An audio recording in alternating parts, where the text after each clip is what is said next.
예수님께서 이제 공생애를 시작하시면서, 공생애라고 하는 것은 이제 하나님의 나라의 일을 시작하시면서 선포하신 말씀이 있어요. 첫 번째로 이 말씀을 선포하시면서 이제 사역을 시작하십니다. 그것을 출사표라고 하죠. 이제 나간다 그거예요. 이제 내가 나간다. 이제 떠난다. 하나님의 나라 일을 위해서 떠난다는 거죠. 그것이 누가복음 4장 18절에서 19절까지의 말씀입니다. 거기 말씀에 보면 가난한 자들에게 복음을 전하게 하시려고 주님에게 기름 부었다는 거죠.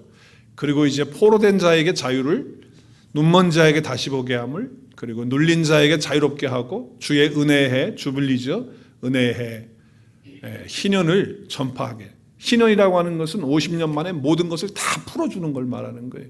그것을 전파하려고 주님이 오셨다. 이제 그래서 그거를 시작한다라고 하는 얘기예요. 그런데 이 말씀은요, 예수님 오시기 전 700년 전에 이사야가 메시아가 오면, 메시아는 구원자예요. 구원자는 그리스도예요. 그리스도는 기름 부음 받은 자거든요. 그분이 오셔서 이제 하시는 일이 뭐냐? 그것을 미리 얘기를 했어요. 그 이야기가 이사야서 61장 1절 2절이에요. 물론 워드는 똑같지 않지만 그 미닝은 같은 미닝이죠. 가난한 자에게 아름다운 소식을 전파하려고 하시는데, 근데 그에게 성령의 하나님의 기름 부으심이 있다는 거예요. 그러면서 하시는 일이 뭐냐? 마음이 상한 자를 고치시고, 또 뭐예요? 포로된 자에게 자유를 주고, 갇힌 자에게 노임을 선포하고, 은혜의 해, 주빌리 이어, 그 이어를, 희년을 다 풀어주는 것을 하신다. 그래서 위로하고, 그리고 보복의 날을 선포하신다고 하시는 말씀을 하신 거거든요. 그러니까 예수님이 하시는 사역 가운데 중요한 사역은 뭐예요? 포로된 자에게 뭘 주신다? 자유를 주시는 거라는 거예요. 눈먼 자에게 다시 보게 하는 거라는 거예요. 눌려져 있는 자들을 다시 해방시켜주는, 프리하게 해주는 그런 일을 주님이 하시라는 거예요. 그 자유의 역사, 이것이 복음이라는 거예요. 이것이 복음이다. 자유라고 하는 것은요, 이 구원에 있어서 너무 중요한 겁니다. 우리가 구원은 현재가 있고 미래가 있고, 또 과거는 이제 우리가 구원 받았다는 것이고, 그리고 이제 우리가 구원 받아서 살고 있는 것이고, 그리고 이제 또 영원한 구원 가운데 들어가는 거예요. 그래서 과거, 현재, 미래가 다 있는데, 그 구원 속에는 엄청난 자유의 약속이 있거든요. 그래서 구원은 자유예요. 근데 그 자유는 현재 누리는 거거든요. 너무 중요한 거예요. 그래서 이 자유라고 하는 것은 구원에 있어서 아주 중요한 개념이 되는 거예요. 왜냐하면 현재 내가 살아가고 있는 가운데 구원의 역사를 어떻게 보일 거냐? 자유를 통해서 보이는 거라는 거예요. 어떻게 구원을 누릴 것이냐? 자유를 통해서 누린다는 거예요. 자유를 통해서. 자유라고 하는 말을 그리거에 보면, 헬라어에 보면 그 단어가 뭐냐면, 여기 말씀에 보면 엘루데리아라고 이렇게 되어져 있어요. 근데 그 뜻은 뭐냐면 석방, 면제, 용서, 이런 뜻이에요. 그래서 자유라고 하는 것은 이런 의미가 담겨져 있어요. 내가 빚졌어요. 근데 그 빚을 탕감해 줬다는 거예요. 그래서 내가 탕감 받았다. 어떤 내가 형벌을 받아야 되는 상황에 있어요. 근데 그 형벌을 면제해 줬다는 거예요. 그 뜻이 바로 자유라고 하는 뜻이에요. 여러분, 세상에서 말하는 자유의 그런 개념하고 주님이 말씀하시는 자유의 개념은 조금 달라요. 너무 많이 다르죠. 여러분, 우리가 미국에 생활하면서, 이 미국은 자유민주주의예요. 그렇죠? 우리 대한민국도 자유민주주의예요. 여러분, 자유민주주의에 사는 사람들은 어떤 자유를 누리나요? 자유를 안 누리시는 표정들 같아. 자유를 다 누리고 계시죠? 어떤 자유를 누려요? 왜? 표현의 자유, 종교의 자유, 언론의 자유, 네? 평등의 자유, 여러분 다 자유를, 다 우리가 그런 자유를 지금 미국에서 누리고 있어요. 물론 그런 자유를 다 예수님 말씀하시는 자유 속에 포함이 돼요. 그러나 근본적으로 예수님께서 이 자유라고 말씀하시는 이 자유는 그냥 우리가 말하고 있는, 우리가 누리고 있는 이 세상에서 말하고 있는 그런 자유만이 아니라 그것을 훨씬 뛰어넘는 그런 자유가 있다는 거예요. 예수님이 말씀하시는 자유는. 그래서 그 자유는 어떤 자유냐? 죄로부터 자유라는 거예요. 죽음으로부터, 사망으로부터 자유라고 하는 거예요. 그 자유를 주님이 주신다는 거예요. 그래서 우리는 자유를 받을 때, 구원을 받을 때 죄 용서함을 받았다는 거예요. 죄의 탕감을 받았다는 거예요. 예수님 믿고 그래서 하나님께로 돌아오는 자마다 모든 죄는 다 용서받은 줄로 믿으시기를 바랍니다. 과거의 죄도 용서받았고요, 현재의 죄도 용서받았고요, 앞으로 내가 지을 죄까지도 다 이미 우리는 용서받은 거예요. 누구 안에서? 그리스도 예수 안에서. 하나님 앞에 들어가는 자는 그렇게 용서받았다는 거예요. 그래서 이 자유라고 하는 이 단어는 빛을 탕감한다라고 하는 그런 의미에서 왔기 때문에 유대인들의 생각 속에는, 그들의 개념 속에는 이런 개념이 있는 거예요. 어떤 개념이 있냐면, 내가 지금 빚을 많이 졌는데 내가 빚을 누군가가 갚아줬을 때, 내가 도저히 갚을 수 없는 것을 갚아줬을 때, 그때 바로 자유라고 하는 단어를 쓰고 또 재용서함이라고 하는 단어를 쓰는 거예요. 그래서 예수님께서 주기도문을 가르치실 때 이런 기도를 했어요. 우리가 우리에게 죄 지은 자를 사하여 준 것 같이 어떻게 하라고요? 우리 죄를 사해 달라는 거예요. 그럼 얼뜻 이 말씀을 한국말로만 딱 읽으면, 그러면 하나님은 마음이 옹졸하셔가지고, 내가 다른 사람의 죄를 용서하지 않으면 하나님도 나를 용서하지 않는구나. 왜냐하면 내가 다른 사람의 죄를 사해줘야 주님이 나를 사해준다고 하는 것처럼 들려지니까, 그럼 내가 어떻게 주님께 사연받지? 이런 생각을 가질 수가 있는 기도예요. 근데 여러분, 영어 성경만 보더라도 영어 성경에 보면 sins라고 하는 단어가 나오나요? 죄라고 하는 단어가 나와요, 안 나와요? NIV 성경인데 이게 밑에 나와요, 안 나와요? 죄라는 게 안 나와요. 개역 성경, 우리 개역 성경은 죄 지은 자라고 그랬거든요. 근데 영어 성경에 보면 죄라는 단어가 안 나와요. 뭐가 나왔죠? debt. 빚진 거예요, 빚진 거. 그러니까 빚졌다고 하는 것으로 단어를 쓰고 있어요. 왜냐하면 이거 번역을 이렇게 할 수밖에 없는 게, 이 오펠레이마라고 하는 단어가 바로 빚을 탕감받는다는 단어이기 때문에 거기다가 죄를 넣을 수가 없는 거예요. 그래서 빚졌다라고 하는 단어를 쓰고 있는 거죠. 그러니까 우리 죄를 용서해달라고 할 때 내가 지금 빚을 졌다는 거예요. 하나님께 빚졌는데 그 빚을 탕감해 주십시오, 면제해 주십시오 라고 기도를 했다라고 하는 것이죠. 자, 그렇기 때문에 여러분, 이건 어떤 개념이냐면, 유대인이나 또 예수님이 하시는 그런 개념의 말씀은 그거예요. 빚이 얼마나 많은지 내 스스로는 도저히 갚을 수 없다는 거예요. 누군가가 갚아주지 않으면 내 능력으로는 갚을 수 없는 빚을 말하는 거예요. 여기서 내가 갚을 수 있는 빚이라고 하는 단어를 쓰는 게 아니에요. 도저히 갚을 수 없는, 내 평생 동안에 이것은 갚을 수 없는 빚이라는 거예요. 누군가가 도와주지 않으면, 누군가가 은혜를 베풀어 주지 않으면 거기에서부터 빚을 탕감받을 길이 없다는 단어가 바로 이 오펠레메예요. 그냥 얼마의 액수를 말하는 게 아니에요. 갚을 수 없는 그런 빚이라는 거예요. 여러분, 한번 생각해 보세요. 내가 정말 어떤 사람한테 빚을 졌어요. 근데 그 사람이 언제까지 갚으라고 그러는데 내가 못 갚아요. 그럼 그 사람이 가만히 있으면 좋겠는데 그게 아니고 뭐예요? 독적 전화하는 거예요. 나 돈 필요해요. 나 빌려준 거 필요한데 빨리 갚아요. 근데 그것도 한두 번이지 every day 전화한다고 쳐봐요. 그리고 집에 찾아와가지고 빨리 좀 갚아지, 그렇다고 생각해봐요. 한번 생각을 해봐요. 그럼 나는 갚을 능력이 없는데 지금 안 되는데 자꾸 와서 그거 해달라고 그러면 여러분의 마음은 어때요? 자유해요? 기뻐요? 그때 스트레스 받으면서 내가 묶이는 거예요. 거기에 매이는 거예요. 거기에 포로되는 거예요.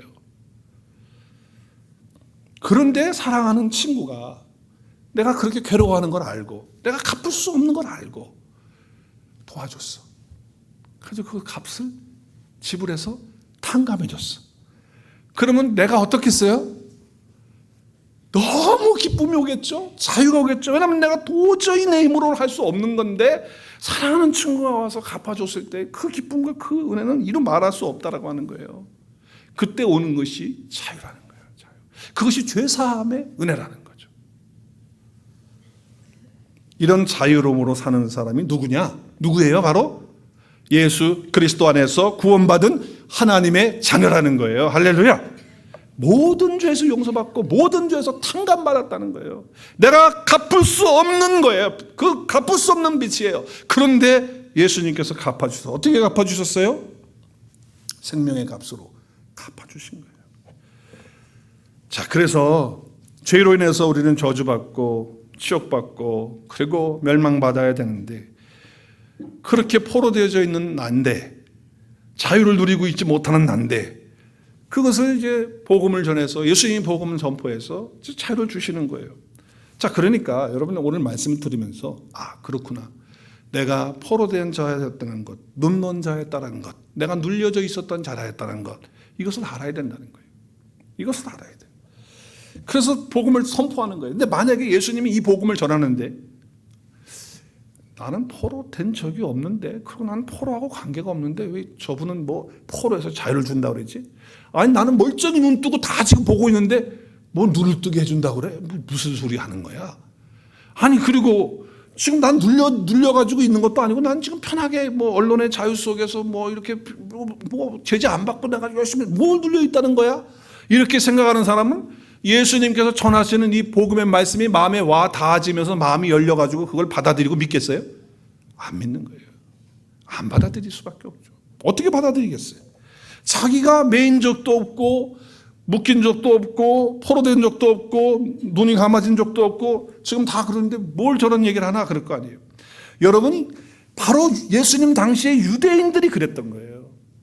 예수님이 지금 복음을 전하고 있어요. 근데 예수님의 복음을 거절해요. 그리고 예수님도 배척해요. 그 이유가 뭐예요? 나 포로된 거 없다는 거죠. 난 지금 자유하다는 거예요. 그리고 난 묶여있는 거 없다는 거예요. 난 눈먼 것도 없다는 거예요. 그런 거 한 번도 안 해요. 그런데 예수님이 볼 때는 지금 그들이 어디에 노예가 되어 있냐면 율법의 노예가 되어 있는 거예요. 그들이 지금 어디에 포로가 되어 있냐면 죄의 포로가 되어져 있는 거예요. 그걸 주님이 지금 다 보고 계시고 있고 알고 계셔서 그 복음을 전하고 있는데 자기들은 뭐라 그래? 나는 포로 아니야. 나는 소경도 아니야. 나 다 잘 보고 있어. 나 자유롭게 지금 살고 있잖아. 뭐 제재 안 받고 살고 있는데 그게 무슨 소리 하는 거야? 난 눌리는 거 그런 거 없어. 이렇게 이야기하는 거예요. 여러분, 율법이라고 하는 것은요, 죄를 정죄하는 거거든요. 그래서 율법의 기능 가운데 가장 큰 기능이 죄를 지적하는 거예요. 너 이거 잘못했잖아. 너 이 말씀 봐봐. 또 여기에 걸리잖아. 너 이거 제대로 못했네. 이렇게 이야기하는 것이 율법이거든요. 그렇기 때문에 죄의 포로와 같은 것이 바로 율법의 포로되는 것 같은 거예요. 왜냐하면 우리 지적하면 우리 죄가 다 드러나는 거니까. 거기에 합해 있는 거거든요. 근데 하지만 유대인들은 자기들은 율법대로 다 잘 지키고 지금까지 살아왔다는 거예요. 그러니까 예수님이 전하는 복음을 받아들일 수가 없어요. 왜? 지금 율법을 자기들이 다 지키고 있다라고 하는 그런 생각을 가지고 있고 자기는 포로가 아니고 눈먼 것도 아니고 눌린 것도 아니고 다 지금 그렇게 한다는 거예요. 그러면서 율법을 잘 지키는 것을 들어서 안식일을 잘 지키는 걸 대표적으로 얘기하고 있고 절기를 잘 지키는 것을 얘기하고 있어요. 그런데 그거 외에는 그들이 잘 지키나요? 전혀 안 지키는 거예요. 예수님 보실 때는 답답한 거죠. 그러니까 그들은 율법의 포로가 되어져 있는 거예요. 자, 오늘 우리가 읽은 본문의 말씀을 보면 그런 것이 나타나고 있어요. 그런 것이 나타나고 있어요. 자, 오늘 한 여인이 허리가 지금 이렇게 고부러져가지고 이렇게 휘어져가지고 그래서 이제 펴지지를 못하는 거잖아요. 그래서 몇 년 동안 그랬어요? 18해 동안에 그것을 그렇게 지금 못하고 있는 거예요. 너무 많은 고통을 받고 있는 거예요. 그러다가 예수님의 소문을 들었어요. 예수님의 소문을 들었어요. 야, 예수님께 나가면 이 모든 고통을 해결받고 또 치유받는다고 그러는데 그 소문이 있는데 나도 저 나사렛 예수 저분 계시는데 가야지. 근데 어느 회당에 있다는 얘기를 들은 거예요. 그래서 이 여인이 간 거죠. 갔는데 여러분 이 고부라져 가지고 18년을 살았으면요 편하게 걸어갈 수가 없었을 것이 분명해요. 누군가가 부축을 해든지 아니면 기어가든지 아니면 둥그러 가든지 어떻게 그래서 회당까지 가야지 자기 스스로 혼자 간다는 거는 그게 쉬운 일이 아닐 거라는 거예요. 그게 쉬운 일이 아니죠. 그러나 그 마음속에 절박감이 있었어요. 간절함이 있었어요. 예수님에게 가면 된다라고 하는 그런 마음, 애절함 그것이 있었던 거예요. 그래서 어떻게 해요? 예수님한테 간 거예요. 예수님이 그걸 모르실까요? 예수님이 그걸 다 아셨어요. 그래서 어떻게 해요? 여인에게 뭐라고 얘기해요? 여자여, 이거 나오라고 불러내잖아요. 불러내면서 뭐라고 그래요? 여자여, 오늘 12절에서 13절에 보니까 뭐라고 그래요? 내 병에서 놓였다. 그리고 안수를 하셨어요. 놓였다. 병에서 나았다라고 하는 단어를 쓰지 않고 놓였다는 것을 영어 보면 set free로 쓰고 있어요. 자유를 줬다는 자유. 그러니까 병에서 육신적인 병만이 아니라 지금 뭔가가 그를 누르고 있는 것이 있다는 거죠. 그것은 사단의 세력이고 죄의 권세가 그를 누르고 있었다는 거예요. 근데 그것을 풀어주셨어요. 자유하게 하셨어요. 안수하시면서 일어나시니까 어떻게 그 여자가 그 구부러졌던 18년 동안 구부러져서 환자로 살던 그 사람이 그걸 피게 되고 하나님께 영광을 올려드리는 그런 일이 있는 거예요. 근데 그날이 어떤 날이냐? 어떤 날이에요? 안식일인 거예요. 여러분, 유대인들은요, 이 회당장은요, 철저하게 안식일을 지키면서 자기들은 율법을 철저하게 지키는 그런 자라고 하는 것을 가지고 있었던 사람이라는 거예요. 자, 예수님이 안식일을 몰랐을까요? 그 날짜를 몰라가지고서 그렇게 했을까요? 아니죠. 예수님은 다 알고 계셨어요. 안식일이라는 것을 알고 계셨죠. 그런데 어떻게 했었어요? 그럼에도 불구하고 그를 치료해 주는 거죠. 근데 안식일에 일하지 말라고 하는 것은 십계명을 중심으로 해서 나와 있어요. 근데 어떤 일을 하지 말라는 것은 없어요. 구체적으로. 물론 뭐 노동하지 말라, 일하지 말라 이런 말씀은 있지만 구체적으로 뭘 하지 말라는 게 없는 거예요. 그런데 그 율법을 더 상세하게 한 그 율법이 또 있어요. 그들이 만들어 놓은 거예요. 미시나라고 하는 것이 있어요. 근데 이 미시나라고 하는 것은 이것은 뭐냐면 안식일이 되면 걸어가야 될 발걸음이 얼만큼 다 조목조목 바느질하지 못하는 것까지. 이 바느질하면 이 손노동을 하는 거니까 이거 못하는 거. 그리고 뭐 소를 끌고 다닌다 뭐 이런 거 안 되고, 그리고 특별히 누가 아플 때에 가서 치료해 주는 거 그거 못하게 돼 있어요. 미시나에 보면 예수님이 그거 다 알고 계셨거든요. 그런데도 불구하고 어떻게 했어요? 그 여자를 안식일에 낫게 해주는 그런 일을 하신다고 하는 것이죠. 자, 그러니까 지금 안식일을 지켜야 되는데 안식일을 안 지키는 거예요. 근데 사실은 날짜가 중요한 게 아니라 우리 김성진은 오늘 기도하셨지만은 내가 안식 안에, 안식은 하나님 안에인데 하나님 빛이시거든요. 그러니까 내가 그 빛 안에, 그리스도 예수의 빛 안에 내가 들어가면 그게 참된 안식인 거예요. 그럼 우리는 안식일을 지키는 거거든요, 그게. 그런데 그것을 지금 모르고 있는 거예요. 어떤 날을 지키면, 어떤 안식일이라고 하는 그 날짜를 지키면 되는 걸로. 그럼 예수님은 지금 토요일 안식일을 범하신 분이야. 돌에 맞으셔야 돼. 그러니까 지금 이 회당장이 너무 화가 난 거예요. 그래서 대단히 분노가 됐죠. 지금 14절에 보면 어떻게 했어요? 회당장이 예수님께서 안식일에 병 고치는 것에 대해서 어떻게 해요? 분이 난 거예요. 나는 율법을 철저하게 지키고 내가 지금 장으로 회당을 관리하는 사람인데 지금 안식일에 앉아가지고 지금 하지 못할 이런 미시나에 있는 이거를 한다 이 말이에요. 화가 났어요. 그러면서 아주 타당한 얘기, 사람들에게 합리적인 얘기를 해요. 뭐라고 얘기하냐면 일할 날이 6대나 있다. 6일 동안 일할 수 있다는 거예요. 6일 동안. 지금 이 사람이 18년 동안 앓고 있었는데 지금 그날 와서 뭐 지금 다 죽어가는 사람이니까 빨리 지금 고쳐야 되니까 이머전시로 지금 그런 상황은 아니거든요. 월요일 날 내일 와도 주님이 고쳐주면 돼요. 내일 고쳐줘도 돼. 근데 안식일 날 그냥 고치시는 거야. 아시면서도. 근데 여러분, 많은 사람들이 이야기를 들을 때 이 회당장의 말에 고개를 다 끄덕끄덕 했을 거예요. 왜요? 이 사람 죽어가는 사람 아닌데? 아니, 내일이라도 고칠 수 있는 사람이니까 내일 오라고 하든지 아니면 내일까지 기다렸다가 안식일을 다 지키고 그러고 나서 해도 되는데 왜 저분은 안식일을 범할까? 다 합리적이고 아마도 회당장 얘기에 그렇지 이렇게 일리가 있다고 동의를 했을 거예요. 분명히 그렇게 했을 거라고 여겨져요. 자, 그런데 뭐 오늘 11절에 보니까 18년 동안 이렇게 되어져 있는데 예수님 보실 때는요, 이것이 너무 급한 거예요. 왜냐하면 지금 18년 동안 묶여져 있었으니까, 귀신 들려가지고 앓으면서 사단에게 묶여있는 그런 자였기 때문에 주님께서는 그것을 해주지 않으면 안 되는 거예요. 자, 그런데 재밌는 건 뭐냐면 이율배반적인 거예요. 회당장이 너무너무 재밌는 사람이에요. 그리고 유대인들도 이율배반적이에요. 왜 그러냐? 예수님 하신 말씀 들어보세요.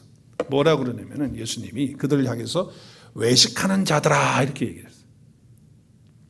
그러면서 뭐라고 얘기하냐면 너희는 각각 안식일에 어떻게 한다고요? 자기의 소나 나귀를 어떻게 외양간에서 풀어가지고 나오는 자체가 일이기 때문에 미신에서 돼요, 안 돼요? 안 되거든.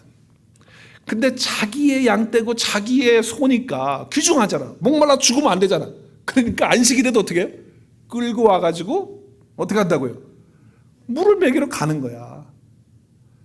그런데 지금 18년 동안 사단에게 사로잡혀가지고 지금 허리를 굽혀가지고 평생을 고생하면서 살던 사람이 지금 예수님 앞에 치료받겠다고 간절한 마음으로 나왔는데 그 사람에 대해서 지금 안식일에 왜 그런 걸 하냐고 이렇게 이야기를 하니까 이게 참 처음에는 사람들이 그렇게 반대하는 사람들이 그랬다가 오늘 결론을 보니까 어떻게 해요? 예수님이 이 말씀 딱 하니까 반대했던 사람들이 부끄러워지는 거예요. 자기들이 그렇게 하고 있거든. 이율배반적으로 하고 있거든. 그러면서 율법을 다 지킨다고 엉뚱한 소리 하고 있거든. 그러니까 그가 하는 모든 주님이 하시는 일들로 해서 사람들이 보면서 영광스러운 일이다 하면서 같이 기뻐하는 그것으로 오늘 결론이 나는 것을 볼 수가 있어요. 여러분, 안식일을 형식적인 날짜로만 지키면서 율법을 다 지킨다고, 그리고 스스로 혈통적으로 아브라함의 후손이라고 자손이라고 명목상 말하고 있는데 주님 보실 때는 그들이 다 죄에 묶여 있고 지금 율법에 꽉 매여 있는, 자유하지 못하고 있는 그것을 본 거예요. 그래서 그 여인을 그 안식일에 낫도록 하시고 풀어주시는 그런 역사를 행하시고 있다고 하는 것이죠. 자, 그래서 16절 말씀 보세요. 18해 동안에 몸만 아픈 것이 아니고 사단에게 어떻게 됐다고요? 매여 있다는 거예요. 그 매여 있는 것을 풀어주면서 아브라함의 딸로 다시 회복시켜 주시는. 그래서 안식일에 이 풀어주고 매여 있는 것들을 자유해서 살도록 하는 것이 당연한 건데 너희들은 지금 그거에 대해서 말하면서 안식일을 안 지킨다고 하면서 율법의 굴레에 지금 매여 있는 너희들을 본다라고 하는 말씀을 하시는 거죠. 회당장이나 유대인들은 안식일은 철저하게 지킨다고 그렇게 말하고 있지만 어디에 포로되어 있어요? 죄에 포로되어 있고 어디에 묶여 있어요? 율법에 묶여 있고 사단에게 묶여 있는 거예요.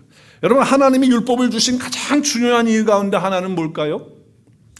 율법대로 지켜서 살 수 없다는 것을 깨닫게 하기 위해서 율법 준 거예요. 율법을 내가 너에게 준다. 근데 그 율법은 너희를 구원하는 것이 아니고 그 율법은 너희들이 다 지킬 수 없는 것이기 때문에 너희 스스로는 할 수 없는 거기 때문에 안 되는구나 하는 것을 알게 하기 위해서 내가 율법 주는 거라는 거예요. 그러니까 율법을 주시면서 너 한번 살아보라는 거예요. 그대로 한번 살아보라는 거예요. 근데 이스라엘 백성들이 그대로 삽니까? 못 살거든요.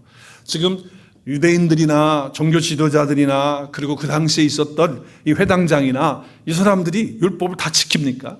못 지키거든요. 그런데 마음속에는 뭐예요? 다 지키는 것처럼 착각하고 있는 거죠.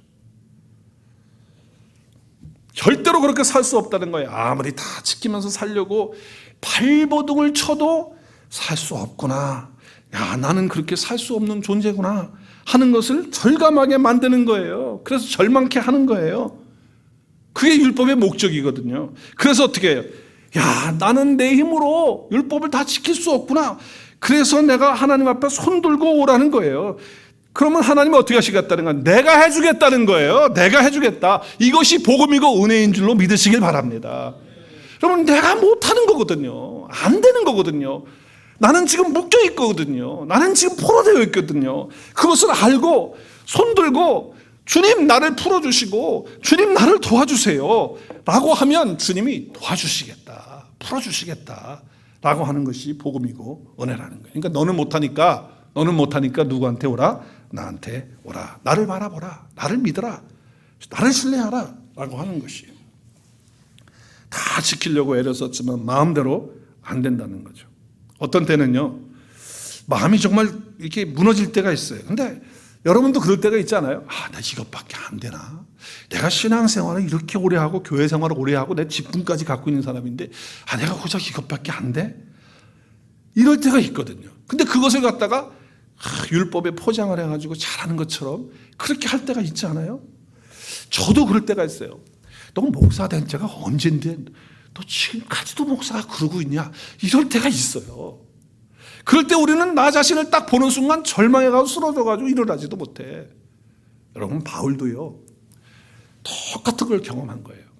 그래서 자기가 율법에 묶여 있을 때 이런 고백을 해요. 자기 속 사람은 하나님의 법을 그러니까 자기 속에는 율법을 지키고 싶은 그런 자원하는 즐거워하는 마음이 있다는 거예요. 율법을 다 지킬 수 있겠다 하는 그런 마음이 있다는 거예요. 그래서 하려고 하면 자기 속에 또 다른 법이 또 하나 들었어.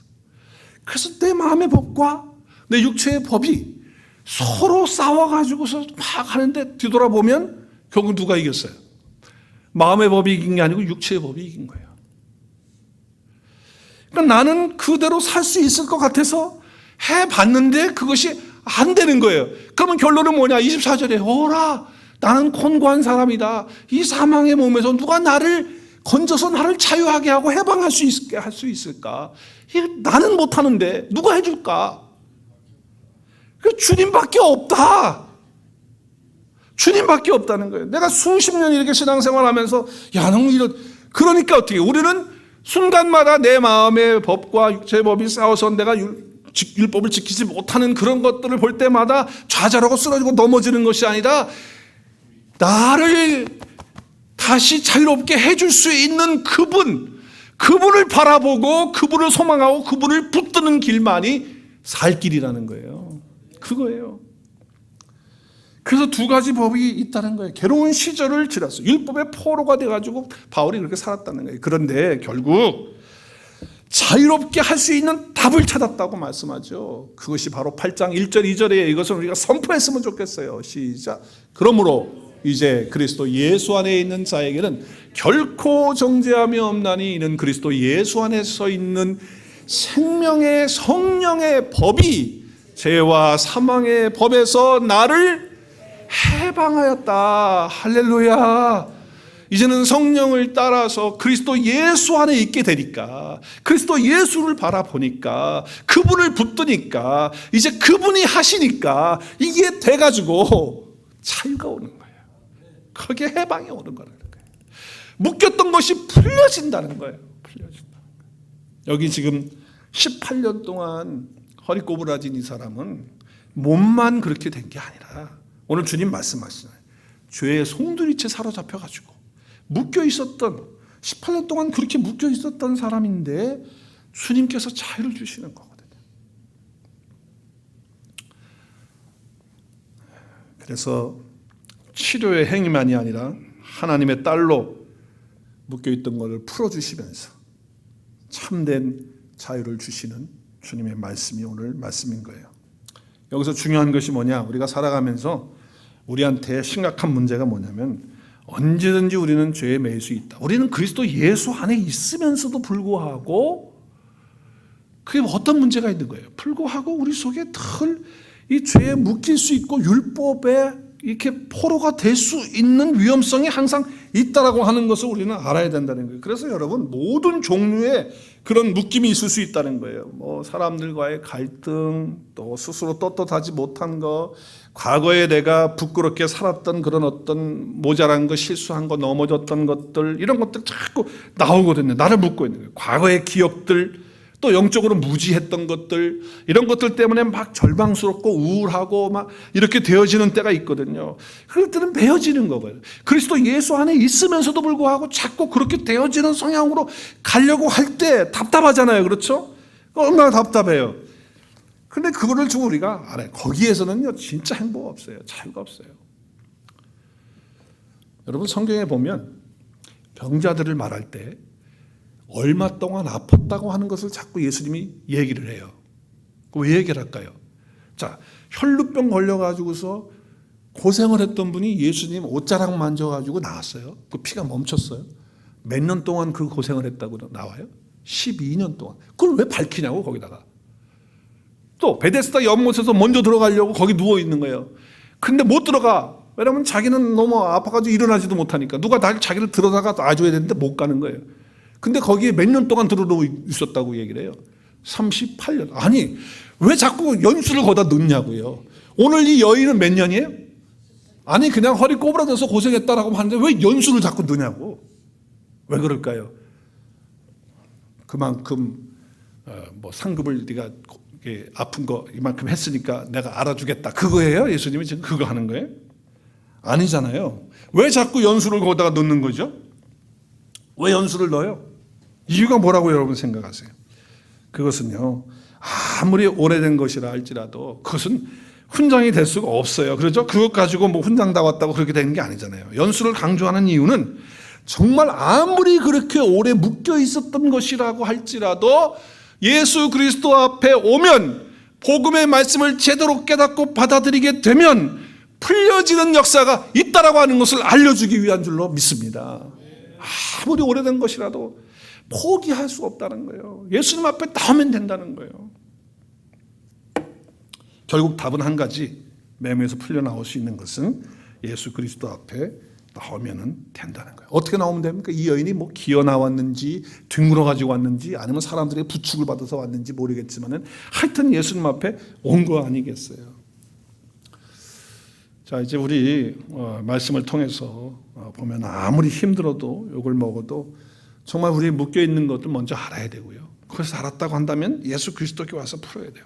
근데 많은 사람들이 두 가지 정도로 크게 눌려 있는 걸 볼 수가 있어요. 제가 이제 목회를 하면서 느끼는 것이 있어요. 근데 그것이 이제 두 종류로 느끼는데, 묶여 있는 거에 볼 때, 매여 있는 것을 볼 때, 눌려 있는 것을 볼 때 두 가지인데, 첫 번째는 세상 복에 눌려 있어요. 세상 복에. 또 한 가지는 세상 저주에 눌려 가지고 있어요. 묶여 있다는 거예요. 자, 세상 복에 눌려 있다는 얘기는 이런 얘기예요.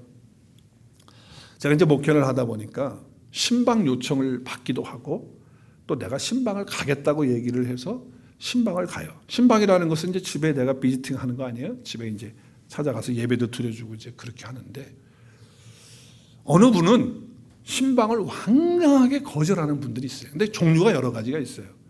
근데 이런 분을 봤어요. 신방을 정말 거절해요. 그래서 나는 여러 가지 형편이 안 맞아서 그러시는가 보다 그랬는데, 알고 보니까 나중에 알고 보니까 그게 아니고 자기가 살고 있는 집이 너무 초라하다는 거예요. 아니, 미국에서 뭐 사는데 얼마나 초라해, 초라하다는 거예요. 그리고 자기는 가난하게 살고 어렵게 산다는 거예요. 그래서 그런 것들에 대해서 이렇게 좀 보여주고 싶지 않고, 또 지금 살고 있는 것도 렌트에 지금 살고 있는데 그것을 사람들에게 보여주고 또 담임 목사한테 그것들을 이렇게 나타내는 게 별로 좋지 않을 것 같다라고 하는 그런 생각을 갖게 됐는데, 그 갖게 된 이유가 뭐냐면 자기가 그렇게 어렸을 때부터 배웠다는 거예요. 뭘 배웠느냐? 가난하게 사는 거는 하나님의 복을 못 받아서 그렇다는 거예요. 물질적으로 경제적으로 못 사는 것은 하나님이 자기를 축복해 주지 않아서 제가 가난하게 산 것인데, 그래서 내가 가난하게 살지 않고 부하게 살려고 한다고 한다면, 세상의 복에 눌려있지 않으려고 한다고 한다면 어떻게 해야 된다는 거예요? 하나님께 더 충성하고 열심히 봉사하고 11조도 계산을 철저하게 1조도 틀리지 않게 해가지고 1불도 빼먹지 않고 철저하게 11조도 드리고 그렇게 해서 복을 받아야 되는데, 내가 그런 복을 못 받았기 때문에 목사님이 와가지고 신방 와서 우리 집이 이렇게 좀 빈약하고 못 사는 걸 보면 이 사람이 오죽 신앙생활을 못했으면 이렇게 복을 못 받았을까, 그런 생각을 가지실까봐 자기는 신방하는 거를 이렇게 거절하고 거부한다라고 하는 걸 나중에 알게 된 거예요. 그러니까 하나님 앞에 자기가 헌신하지 못했고 이런 모든 것들에 대해서 부담스러워. 그래서 목사님께 그걸 보여주고 싶지 않은 그런 말이라는 거죠. 여러분, 그런 경우를 보면 세상 복이 어떻게 되어 있는 거예요? 지금요, 눌려져 있는 거예요. 벌써 눌려 있는 거예요. 다른 사람과 비교해서 나는 하나님께 복 못 받아서 나는 이 정도밖에 못 산다라고 하는, 그것이 눌려 있는, 거기에 포로되어져 있는 거예요. 자기들은 모르게 그렇게 포로되어져 있는 거죠. 또 한 가지는 저주받을까 봐서 특별히 주의 종에게, 시작, 주의 종에게, 왜 다시 말들을 안 하셔? 주의 종에게 잘못하면 저주받는다고 하는 것을 저 어릴 때부터 저도 교회 다니면서 그 얘기 정말 많이 들었거든요. 그러니까 그게 깔려있어. 밑에 깔려있어. 그런 의식을 가지고 있는 거예요. 그래서 주일 성수하지 않거나 아니면 11조 일부리로 띵겨 먹거나 이러면은 하나님께서 어떻게 해요? 화가 나가지고 저주를 한다. 그러니까 그런 부분에 있어서 어떻게 해요? 꽉 묶여가지고 거기 묶여가지고 신앙생활을 하는 거예요. 저주받을까봐 그 두려움 속에 눌려있는 거예요. 어떤 경우는 이런 경우까지 있어요. 몸이 조금 아파요. 그럼 몸이 아프면 문득 생각하는 게 뭐냐면 내가 하나님께 또 잘못해서 저주를 받는구나. 이런 의식이 먼저 생각이 나요. 내가 요즘에 예배를 좀 몇 번 좀 잘 제대로 안 드리고 졸고 좀 이렇게 뭐 빠지고 그랬더니 하나님이 화가 나가지고 분노하셔가지고 나한테 저주를 한다 이렇게 자꾸 생각하는 거예요.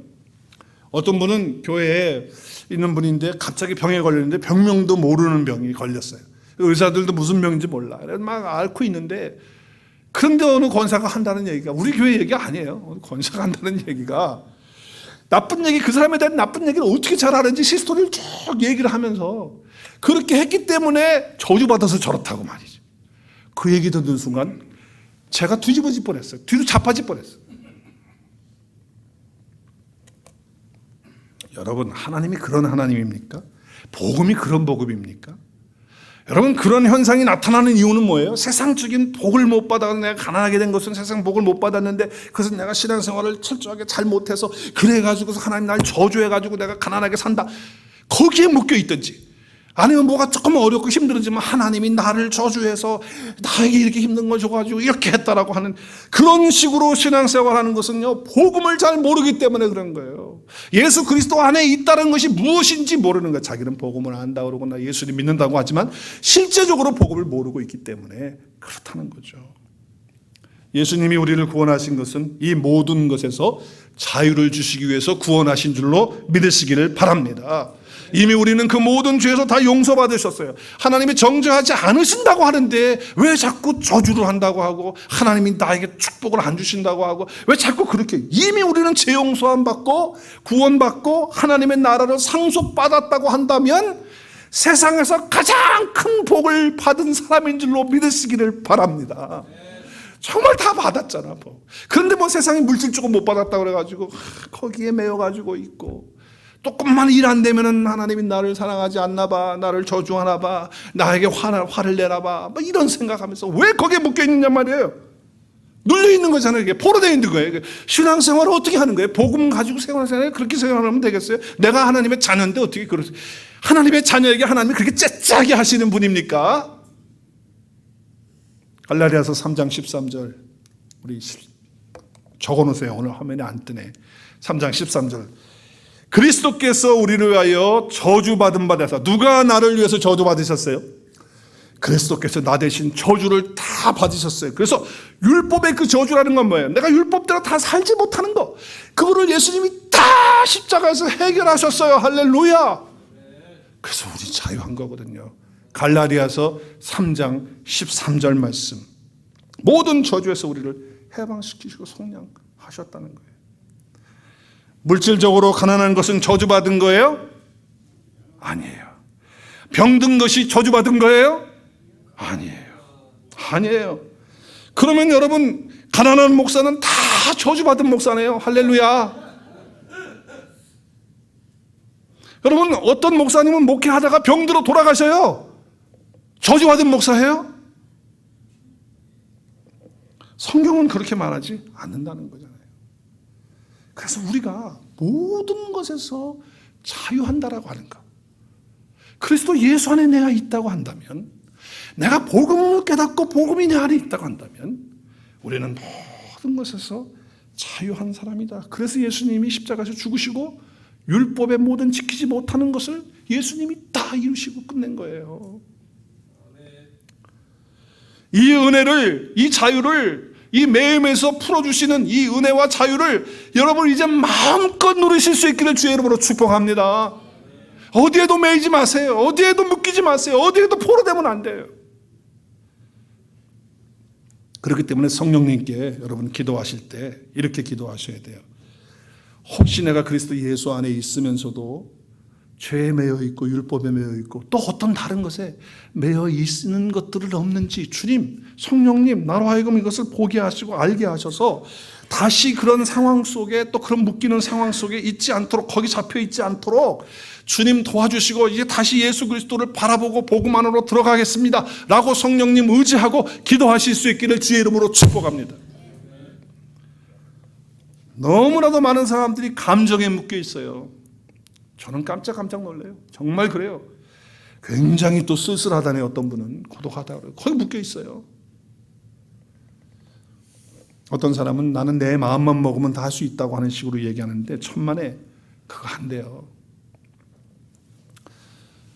중요한 것은 뭐냐면 내가 정말 이 돈 걱정하고 있다라고 하는 것은 돈에 매여 있는 거거든요.